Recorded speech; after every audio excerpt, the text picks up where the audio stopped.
Voilà, et béni soit Dieu. Bonjour à tous. Bonjour aux frères, bonjour aux sœurs. Que Dieu soit béni. Donc voilà, donc je vais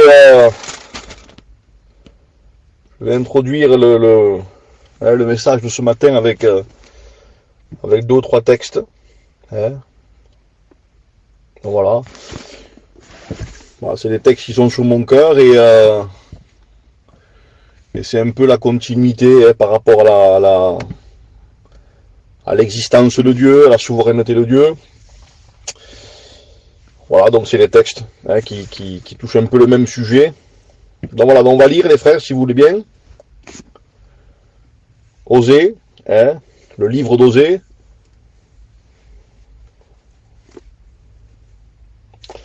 Chapitre 4, je vais le lire.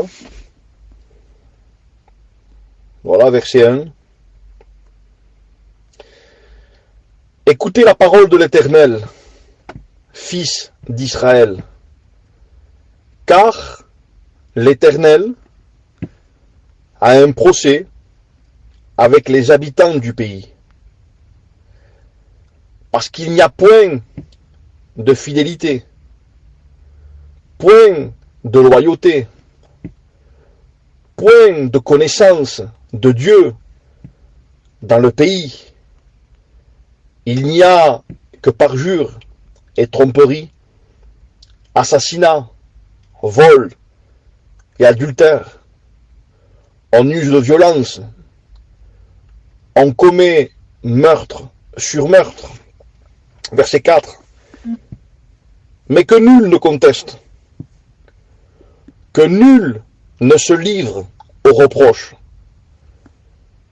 Car ton peuple est comme ceux qui contestent avec les sacrificateurs. Tu trébucheras le jour, le prophète avec toi trébuchera de nuit, et je ferai périr ta mère. Mon peuple, et c'est ça, verset 6, mon peuple périt parce qu'il lui manque la connaissance. Puisque tu as rejeté, c'est-à-dire méprisé, répudié, parce que tu as abandonné, une version va dire, parce que tu as abandonné l'adresse, le lieu, l'adresse de la connaissance de Dieu. Il dit, je te rejetterai de mon sacerdoce car tu as oublié la loi de ton Dieu. Verset 14. Le peuple qui ne comprend rien court. Il marche pas, il court. Il court à sa perte, à sa destruction.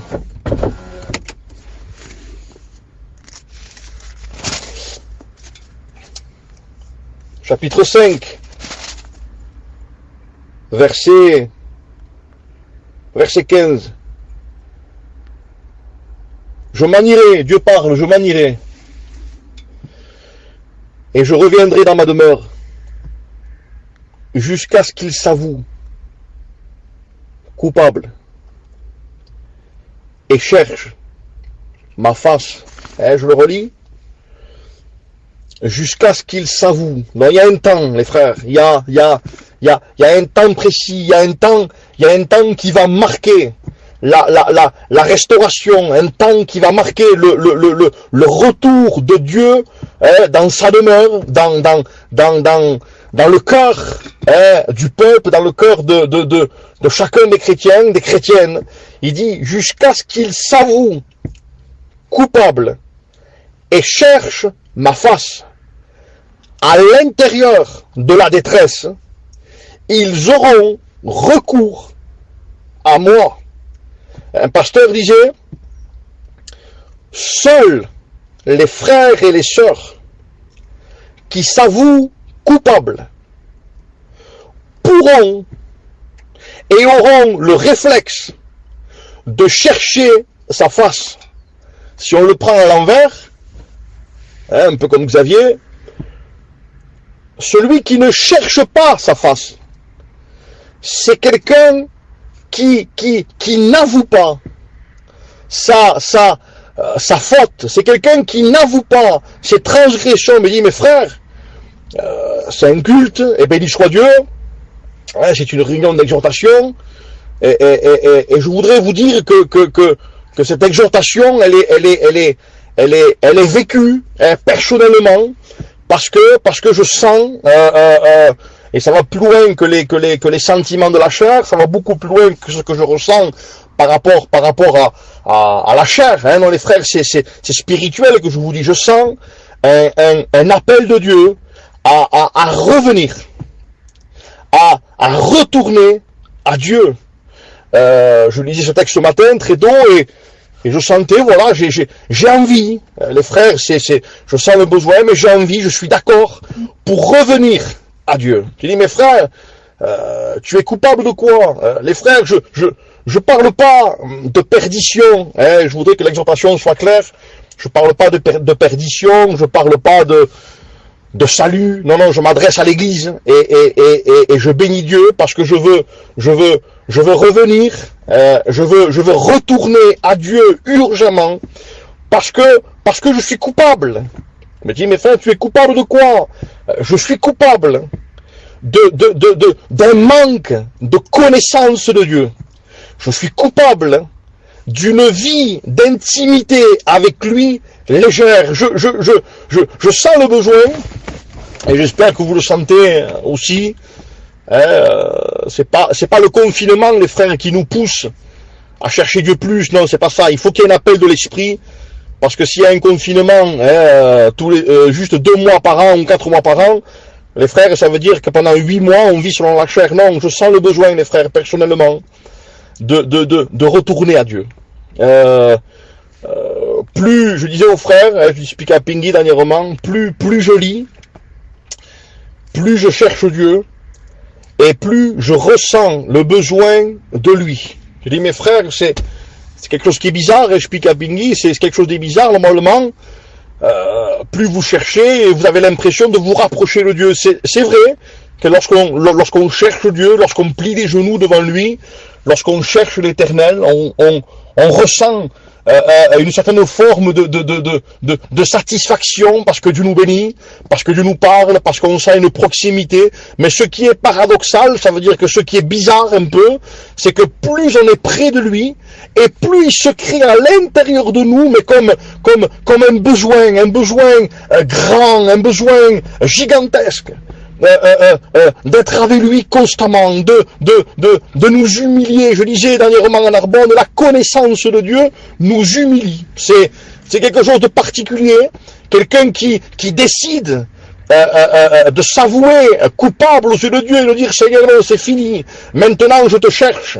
Maintenant, je retourne à toi. Il ressent le besoin encore plus grandir dans sa vie d'un besoin de lui, que de lui, vivre que pour lui, aspirer à être avec lui. Et je bénis Dieu, parce que ce texte, et on va le continuer, il poursuit au verset 6, il va dire, mais attention, il dit, vous tous, qui avait avoué être coupable, les frères, et il manque de ça dans le peuple, il manque d'hommes et de femmes qui disent, mes frères, je suis coupable, non pas d'un péché scandaleux, non, je suis coupable, mais de quoi? Parce que j'ai abandonné de chercher l'Éternel, et le désastre, la destruction du peuple, c'est que le peuple ne cherche plus Dieu. Alors il cherche des messages, et on le verra après, peut-être avec l'apôtre Jean. Il cherche des messages, il cherche des prédications, mais il ne cherche plus Dieu. Et je bénis Dieu, hein, les frères, parce que j'ai décidé, nous avons décidé de chercher Dieu. Et écoutez le texte au chapitre 6. Venez, hein, on est toujours dans le livre d'Osée. Venez, retournons à l'Éternel. Connaissons, cherchons à connaître l'Éternel. Sa venue est aussi certaine que celle de l'aurore. il viendra pour nous comme une ondée, comme la pluie du printemps qui arrose la terre. Retournons veut dire, les frères, creuser de nouveau, sortir du superficiel. Une version va dire, et ça j'ai aimé, revenir, les frères, et je vous l'explique comment je l'ai reçu ce matin, c'est pas simplement l'action de revenir. Je dis, mes frères, revenir, c'est revenir à Dieu. Non, c'est pas, comment dire ça, la bénédiction n'est pas simplement de revenir, mais la bénédiction, c'est de revenir au véritable Dieu. Je vous fais comprendre, une version va dire, revenez, retournez à Yahweh. C'est le tétragramme. Je dis, mes frères, c'est quoi? C'est le nom propre de Dieu. C'est le nom qui n'a pas été encore transformé par les hommes, qui n'a subi aucune manipulation de traduction. C'est le nom ineffable de Dieu. C'est le nom dans l'origine même de qui est Dieu. C'est Yahweh. C'est le tétragramme. Je dis, mais quand je disais ça ce matin, je disais, mais Éternel, nous revenons à qui? Nous revenons à quoi? À un Dieu. Et je voudrais pas, comment dire ça, être maladroit dans ce que je dis, les frères. Je me le dis à moi. Mais des fois, nous revenons à Dieu. Et l'action de revenir, elle est vraie, elle est authentique. Je reviens à Dieu. Mais le problème, c'est que le nom de Dieu a subi des transformations. Il a subi une manipulation. Je m'explique. Ça veut dire qu'avec le temps, Yahweh, dans les traductions, dans ce que les hommes ont rajouté, et voilà, c'est comme ça, c'est une logique de traduction, on rajouté des choses au nom propre de Dieu. Mais quand dans le livre d'Osée, il est écrit revenons à Dieu, il dit revenez, mais au Dieu véritable, ne le transformez pas, ne le manipulez pas, n'ajoutez pas une traduction. Me dit, mes frères, ça veut dire quoi? Ça veut dire que ce que nous sommes, souvent, on traduit une nouvelle forme de Dieu. Nos coutumes, nos traditions, notre expérience personnelle avec Dieu ont donné une forme à Dieu. Et nous avons peut-être, je dis peut-être, et je veux pas être sûr de moi, mais bon voilà, c'est comme ça, nous avons transformé, manipulé le nom de Dieu. Et en transformant le nom de Dieu, nous avons touché à l'identité de Dieu.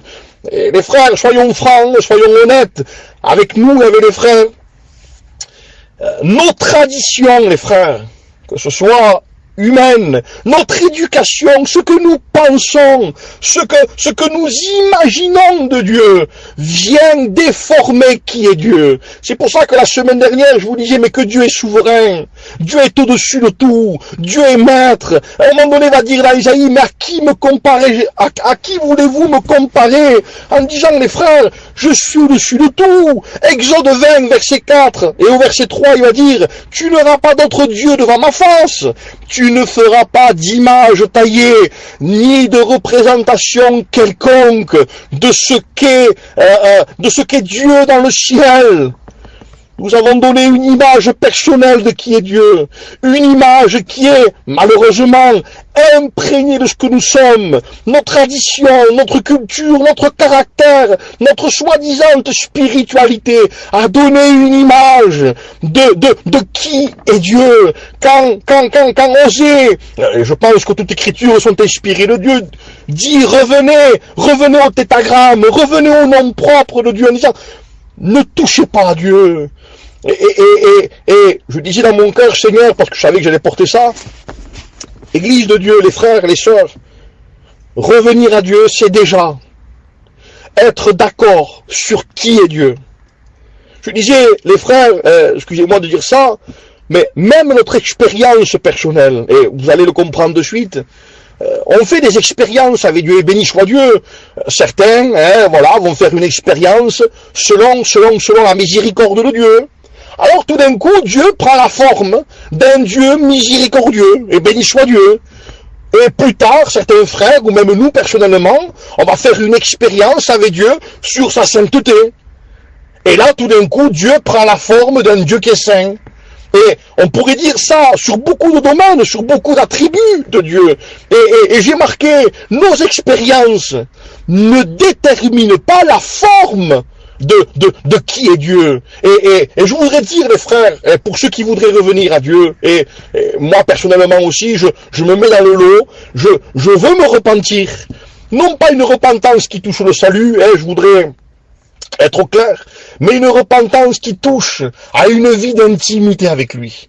Et dans cette intimité avec Dieu, je voudrais que le Saint-Esprit nous parle de qui est Dieu. Et comme je vous dis depuis peut-être 2 semaines déjà, mais nous devons étudier urgemment qui est Dieu.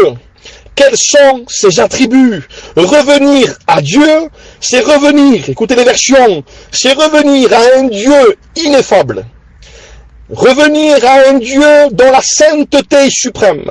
C'est revenir à un Dieu qui est véritable. Et c'est revenir au Dieu de l'origine, de celui qui est souverain, maître de tout. Revenir à Dieu, et je bénis Dieu. À un moment donné, vous l'avez dans Exode chapitre 3, verset 14. Moïse va dire à un moment donné, c'est bien gentil, tu m'envoies éternel, mais je ne sais pas qui tu es. Quel est ton nom? C'est écrit comme ça, Exode 3, 14, verset 15 aussi. Il va dire, je suis celui qui est, version va dire, je suis l'existence même. Alors, Dieu ne répond pas à Moïse, selon la question. Non, il l'exclut. Ça veut dire qu'à un moment donné, il répond en disant, ça te regarde pas, je ne t'expliquerai pas qui je suis. Je suis trop grand, Moïse. Je suis trop haut pour toi. Alors il dit, voilà, il dit, je suis, dis-leur que je suis, point. Je suis celui qui est. Je suis celui qui partout existe. Je suis souverain. Que les gens me connaissent. Que les hommes et les femmes me connaissent sur simplement ma souveraineté. Je ne t'accorderai aucune autre réponse, aucune autre explication, si ce n'est je suis. Et je bénis Dieu, parce que je voudrais vous dire, les frères, avec quel Dieu avons-nous communion? À quel Dieu revenons-nous?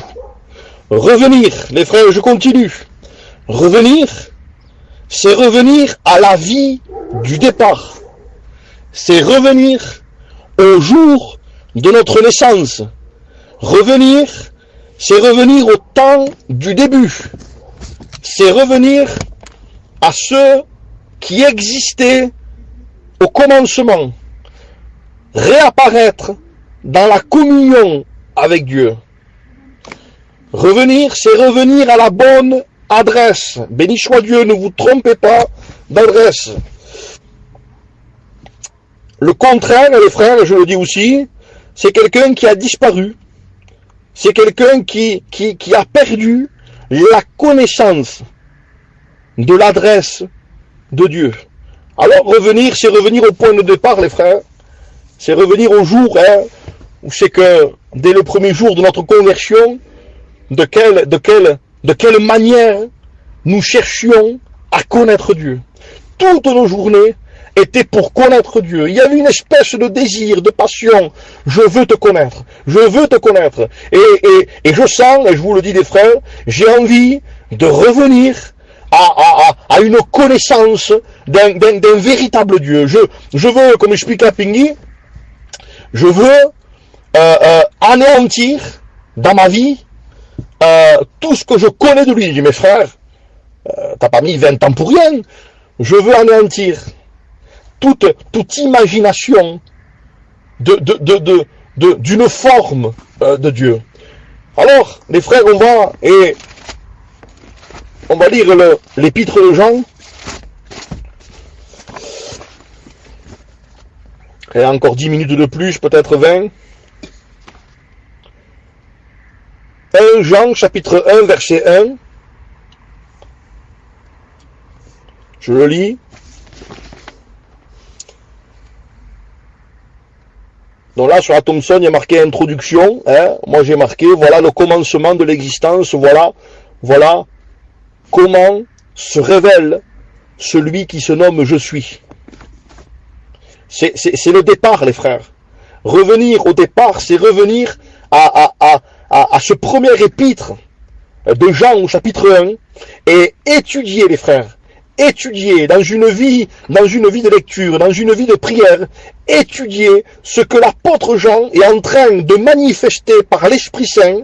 Il est en train d'écrire, je sais que vous le savez, c'est le dernier des apôtres, il est vieux, tous les autres apôtres sont morts, mais il décide de prendre sa plume et de commencer à écrire et de donner comme un testament, on va dire ça comme ça, comme un testament, et il va parler à toutes, même si je pense qu'il s'en doutait pas, mais il va parler à toutes les générations. C'est d'une simplicité hors norme, mais, vous allez le lire, je sais que vous le connaissez, mais elle est d'une puissance véritable. Ce matin, je lisais ça, je disais, Seigneur, j'en ai besoin, je veux que tu me révèles la parole qui parle de la vie, qui parle de Jésus, qui parle de Dieu.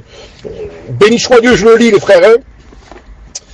Ce qui était, bon, disons ce qui existe, ce qui a toujours existé dès le commencement, ce que nous avons entendu, ce que nous avons vu de nos yeux, ce que nous avons contemplé, ce que nos mains ont touché concernant la parole de vie. Une version va dire ce que nous avons touché, vu, contemplé concernant, c'est-à-dire au sujet. Mais de quoi? De la parole de l'existence. En disant, l'existence, ça veut dire le je suis, nous a été manifesté. Nous l'avons entendu, nous l'avons vu, nous l'avons contemplé, nos mains l'ont touché. Mais quoi? La parole de la vie éternelle, la parole, et je bénis Dieu, les frères, parce qu'il n'y a pas de secret. Connaître Dieu passe automatiquement par la parole. Les frères, les prédications ont une source, c'est la parole. La prédication, les messages, les exhortations que nous vous donnons avec la grâce de Dieu ont une source, c'est la parole de l'existence.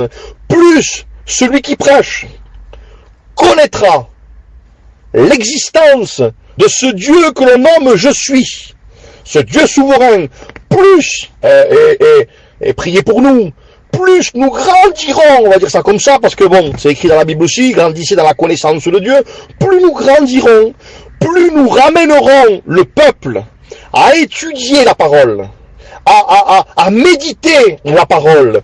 Je ne peux pas, avec les frères dans le ministère, être simplement un homme qui vous nourrit et qui vous, excusez-moi du mot, vous assiste en disant voilà, le pasteur c'est tout. Non, c'est les Écritures qui comptent, les frères. Nous sommes là pour administrer, nous sommes là pour donner, nous sommes là pour conseiller. Béni soit Dieu, que Dieu nous encourage dans ce sens. Mais les frères, il y a une perte de connaissance de Dieu parce que le peuple ne lit plus. Parce que le peuple n'étudie plus, il ne passe plus des heures à scruter les Écritures, à méditer. Je dis mes frères, et je voudrais qu'on soit au clair avec ça, les frères, un chrétien se manifeste non pas en minutes, mais il se manifeste dans un temps où on peut comptabiliser les heures. Toute personne qui vous dira que aimer Dieu, que connaître Dieu peut mettre de côté les heures dans la journée de consécration, c'est une hérésie, c'est une fausseté, c'est un message d'équilibre qui vient détruire qui est Dieu. Quand quelqu'un cherche à connaître Dieu, les frères, il passe du temps. Oui, mes frères, c'est une manière de développer qui vient étouffer. Non, les frères, ça étouffe la chair, mais ça réveille l'esprit. Il y a des messages qui nous étouffent, mais elles ne viennent pas étouffer notre nouvelle naissance. Elles viennent étouffer les désirs de la chair. Il y a des messages que la chair ne veut pas entendre. Il y a des messages que la chair voudrait équilibrer, les frères, en disant oui, mais, comme disait souvent notre frère Bébé disait, il y a des mets qui sont du diable. Il n'y a pas de mets. Quand quelqu'un est né de nouveau, il aspire, il cherche, il se consacre. Il dit, mes frères, est-ce que la consécration, c'est simplement des heures? Non, les frères. La consécration, c'est 24 heures sur 24. Jésus a dit, veillez, priez en tout temps. Cherchez-moi, cherchez Dieu, cherchez l'Éternel. Et je bénis Dieu, les frères, parce qu'il n'y a pas de secret. Je disais encore à mon frère, je disais, frère, plus je lis, et plus je vois la Bible grande. Il y a dans les Écritures une espèce de puissance de Dieu. Et frères, on lit 10 minutes, un quart d'heure. Oui, mais Dieu peut nous bénir. Mais oui que Dieu peut nous bénir, les frères. Avec 5 minutes, Dieu peut nous bénir avec un oiseau. Un oiseau. Voilà, il passe. Et à un moment donné, vous en tirez instruction. Dieu peut vous bénir avec un arbre, les frères. Vous voyez la nature, vous voyez un arbre, et Dieu vous bénit, Dieu vous parle. Mais Dieu a inspiré des hommes.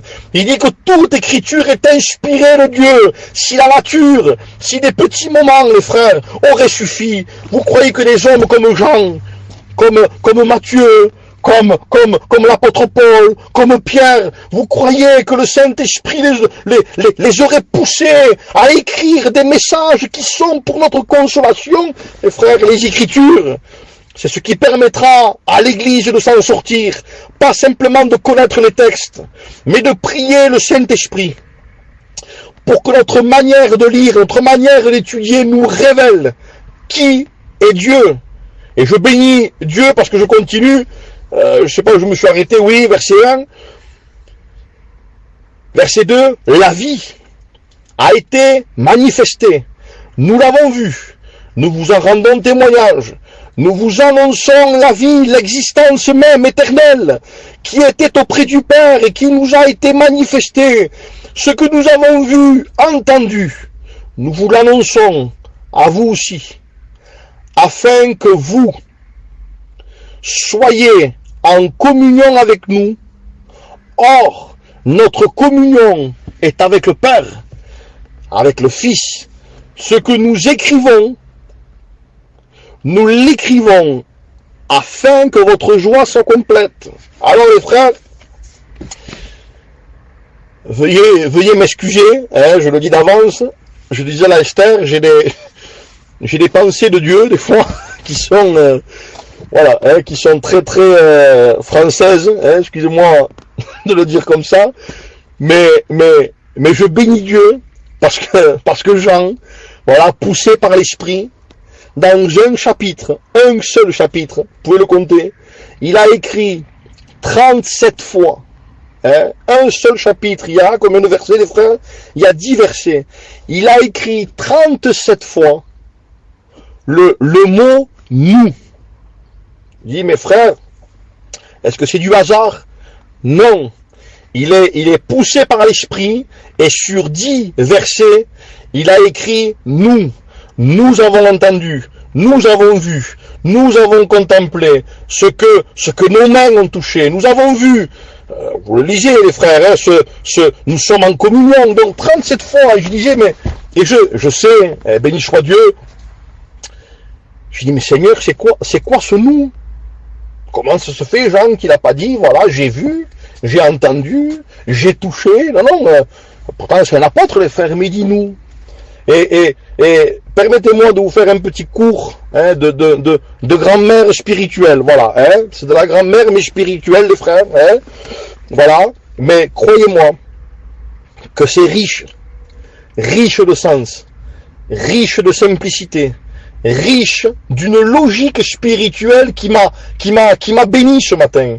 Alors, quand j'ai regardé sur le dictionnaire ce que c'était que le mot nous, le nous, bon, je sais que Dan le sait, hein, c'est la première personne du pluriel, je, tu, il, nous, hein, je vous fais un cours de grammaire les frères.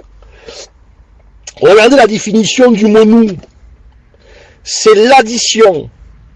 L'addition, le plus, on va dire, c'est l'addition de la première personne du singulier, c'est-à-dire je, c'est l'addition avec une autre personne ou d'autres personnes, les frères.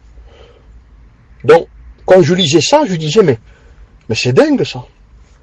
C'est l'addition de ma vie personnelle, de ce jeu personnel, mon identité, ce que je suis, c'est l'addition, l'association de ma vie intime, réconciliée avec Dieu, c'est l'association, l'addition avec les autres. On dit, mes frères, qu'est-ce que tu veux dire? Regardez les frères, et ça c'est de Dieu, comme dit souvent Alain, c'est de Dieu. Nous, quand l'apôtre Jean dit nous, ça, je voudrais vous dire d'entrée, c'est quelqu'un qui connaît Dieu. Quelqu'un qui connaît Dieu, quelqu'un qui progresse dans la connaissance de Dieu, ne peut pas dire je. Quelqu'un qui grandit dans la connaissance de Dieu, automatiquement, comme l'apôtre Jean à la fin de son ministère, et croyez-moi qui connaissait Dieu, manifeste ce qu'est Dieu, en disant, voilà, nous, dit mes frères, est-ce que le nous fait disparaître le je, le moi? Et j'ai marqué, non. Le moi et le je de notre vie personnelle avec Dieu, c'est pour ça qu'il y a un combat aujourd'hui, même dans le confinement.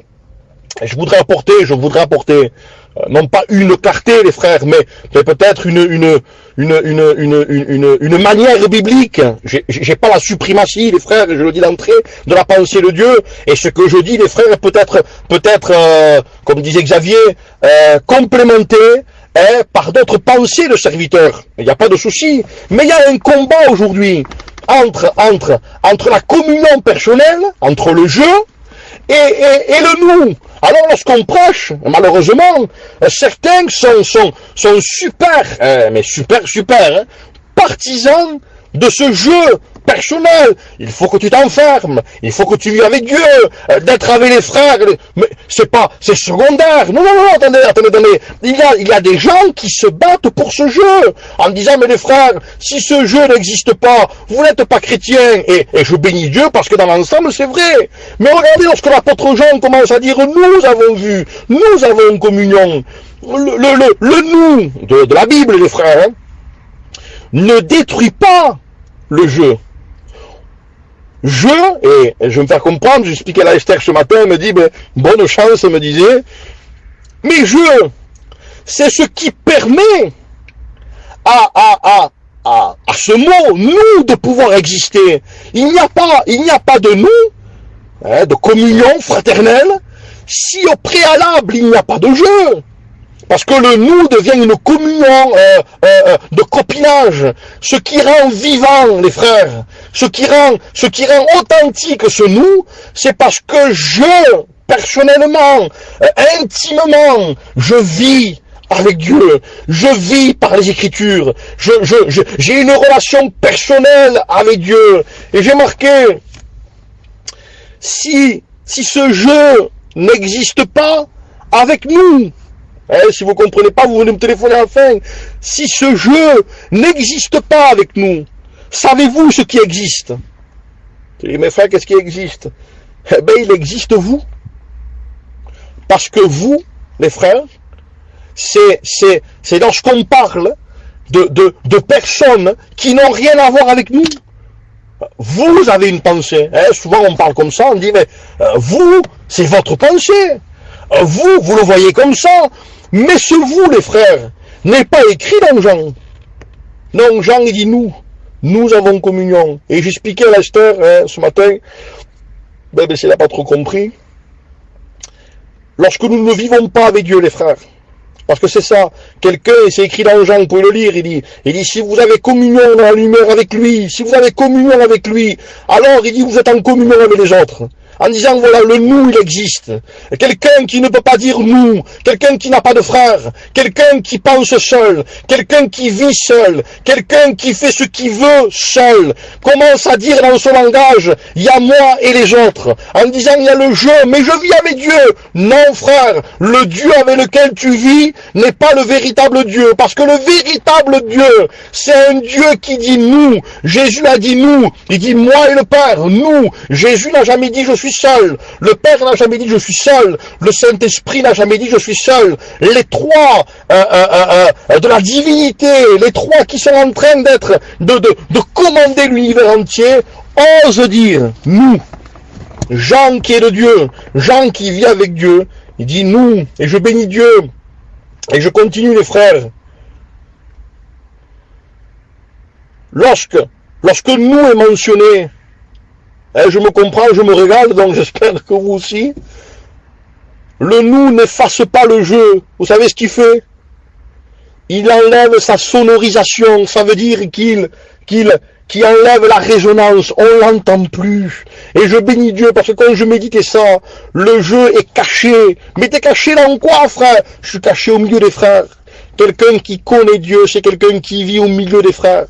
C'est quelqu'un qui se régale, il se réjouit. Il ne prend pas une décision parce que Dieu a dit au jeu, en disant voilà, Dieu m'a dit, Non frère, quand quelqu'un vit avec Dieu, il vit au milieu de nous. Et je bénis Dieu parce que quelqu'un qui ne vit pas près de Dieu veut dominer les autres. Il n'a plus besoin des autres. Voilà comment toute notre connaissance démarre, en disant il est le seul, c'est Jésus, c'est lui les frères, qui domine sur nous. Il est la tête de l'Église, il gouverne l'Église, et je bénis Dieu, parce que Dieu aime que nous soyons en communion avec lui, et il crée une dépendance terrible avec les frères. J'expliquais à un frère hier, celui qui ne dépend pas des autres, qu'est-ce qu'il est malheureux. Celui qui reste seul cherche son propre intérêt. Et je continue les frères, parce que ça fait 40 minutes, et je m'arrête, et on continuera la prochaine fois. Verset 5, il dit, voici le message que nous avons entendu de lui. Revenir à Dieu, c'est revenir à l'écoute de Dieu. Je ne vais pas le détailler, c'est trop long, je l'ai écrit, mais bon, on le fera la prochaine fois. Revenir à Dieu, c'est revenir à l'écoute de lui. Regardez le verset 5. Voici le message que nous avons entendu de lui. Nous l'avons entendu de Timothée, chapitre 4, verset 3. Il dit qu'à la fin des temps, les gens ne supporteront plus écouter la saine doctrine. Il y aura un problème d'oreille, il y aura un problème d'écoute. Mais le verset continue. Ils auront à démanger en entendre, ils se donneront maître sur maître, en disant voilà, quelqu'un qui revient à Dieu, c'est quelqu'un qui ramène son oreille, il ramène son écoute, il ramène son entendement, ses facultés, en disant je veux t'écouter, je veux obéir, je veux prêter oreille, je veux incliner mon oreille, je veux que tu perces mon oreille, je veux que tu sois le maître de mon écoute. Une version va dire à un moment donné, c'est ramener son oreille, son écoute, près de la bouche de Dieu. Je veux ramener avec vous, les frères, une écoute agréable de Dieu. Et voilà le message que nous avons entendu en disant, mes frères, t'es dans la communion, toi, on entend des choses, révélations, non. Le premier message, et j'ai envie de dire presque l'ultime message, il n'y en a pas d'autre, les frères. C'est la révélation que Jean, avec les apôtres, avec les frères et les sœurs, ont reçu. Il dit, voici ce que nous avons entendu de lui. Mais qu'est-ce que tu as entendu, Jean, de lui? Dieu est lumière. Et il n'y a point en lui de ténèbres. Béni soit le nom de Dieu. Parce que Jean aurait pu dire Dieu est amour, il aurait eu raison. Il aurait pu dire Dieu est miséricordieux, il aurait eu raison. Il aurait pu dire Dieu est saint.